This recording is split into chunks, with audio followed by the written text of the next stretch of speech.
Financial education is the possession of the set of skills and knowledge that allows an individual to make informed and effective decisions with all of their financial resources. It is also called financial literacy, and it's extremely important in order for you to make progress and get ahead in life.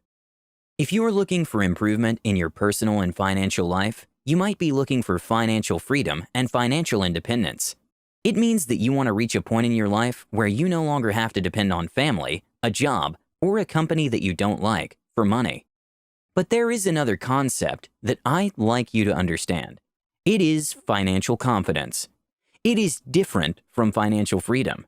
This is because freedom is based on the amount of money that you have available, while financial confidence is based on your confidence and acumen to generate money. Now, here's the thing. Most people think that there is a money scarcity. They think that there is no money and making more money is impossible. But this is deeply untrue. The truth is, the world is littered with money, but only those with the skills and knowledge can acquire it. Money is like a game, and it has a bunch of rules that you just have to follow. Play according to the rules, and you will become the master of your financial life, guaranteed. In this video, I'm going to teach you the 4 most important rules of money, which are the basics of being financially free, financially confident, and financially literate. These simple rules that I will give you today will elevate your money game and take you to a whole other level you've never seen before, as long as you're hungry and dedicated. I'm going to give you all of this information for free. I don't sell books, webinars, or online courses. All the knowledge on this channel is free, so if you want to show your appreciation, click that like button and the subscribe button right now. It is actually very fascinating how all this information is becoming more and more available every day for very cheap or even for free. And everything is easily accessible with a couple of Google searches. So even if everything is at their fingertips, more than 90% of the population is still financially ignorant. Let me give you a quick example. Peter just got his monthly paycheck. After tax, he's left with $1,700. Instead of using this money to invest, save, or anything else that might be useful, he decides to waste it on a couple of barbecues with friends and many other useless liabilities. Are you a Peter? Because there are unfortunately a lot of financially ignorant people today. But the thing is, if they can change a few bad habits and develop a rich mindset, just about anyone can become rich. There are no rich people that are financially ignorant, except of course for those that got lucky. For example, stumbling upon a large inheritance or winning the lottery. However, statistics show that 70% of lottery winners end up bankrupt after just a few years of being extremely rich. Why is that? Again, it all comes down to how financially educated one is. If you have a lot of money, you will still make bad decisions and lose it all because you don't know what to do with it. So, if you want to become rich long-term, and not just for a couple of years, you have to get financially educated. Unfortunately, this kind of education is not taught in schools, so you need to do it by yourself. So, all the information is easily accessible, and this raises the question, why don't people learn more about finance? There are 2 main reasons why people don't get the financial education they need, despite it being extremely cheap, and in some cases, completely and totally free.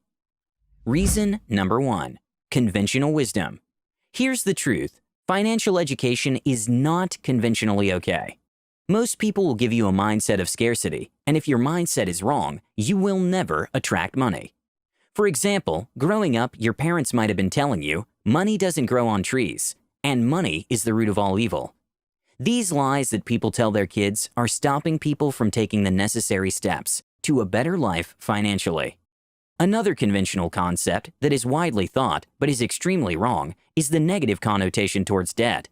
Debt is not that bad if you know how to use it, but still, people demonize it because they don't have the appropriate education. So, you have to stop listening to those that aren't financially literate and financially confident. You should start listening to those that actually know how to generate money, because they are the ones that can give you tips on how to become financially educated. Just like in a sport, for example skiing, You don't want to learn how to ski from someone that has never skied before. You want to learn from somebody that already knows how to do it. Apply this to your financial education and you'll learn very fast. Reason number 2, comfort zone and self-esteem.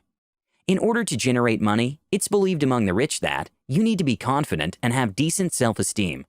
Self-image is important, and you have to first of all believe that you truly deserve to be wealthier and happier. If you don't, you will never become rich. Think of it like a self-fulfilling prophecy. You have to see yourself rich first. This confident, charismatic, rich image you see yourself in your mind will give you the needed confidence to continually act out of your comfort zone, which is very important. A very successful person once said, "Most people are not successful because they are afraid of success." This is true. In order to become successful, you have to step out of your comfort zone and take risks.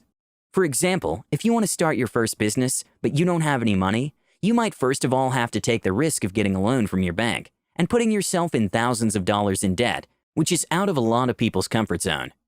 Charisma and confidence are some of the key ingredients you need to become rich. If you don't have the confidence to take action, you'll never become rich. So before actually getting into financial education, you have to first work on yourself and your mind when it comes to risk-taking and failure. Confidence will give you the strength and the courage to take risks and perform under pressure.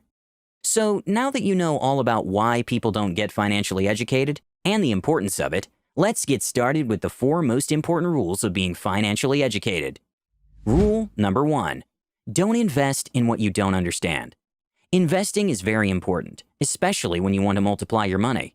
Here's the thing, you will never, ever get rich long-term by working for someone else. You have to start investing. There are many types of investments, such as stocks, bonds, real estate, and Forex, just to mention a few. But I want you to know the single most important investment, and that's in yourself. Invest in yourself. Before investing in anything else, you have to invest in the development of your money-making machine, your brain. Getting the knowledge necessary to operate a business, financial education included, is not optional. Your industry and your niche are going to eat you alive, unless you are always updated on what's going on. Stay up to date on all information that matters to you and to your success. Invest in your business. If you buy or create a business, you will probably at one point want to expand it. If you want to do so, you need to put some money into your business in order for it to grow. It's like a car. In order to make it run, you have to put gas in it. And a business is no different. In order to keep growing, it needs to be fed money. Investing in your business might be anything from marketing to research or developing a new product. Invest in real estate.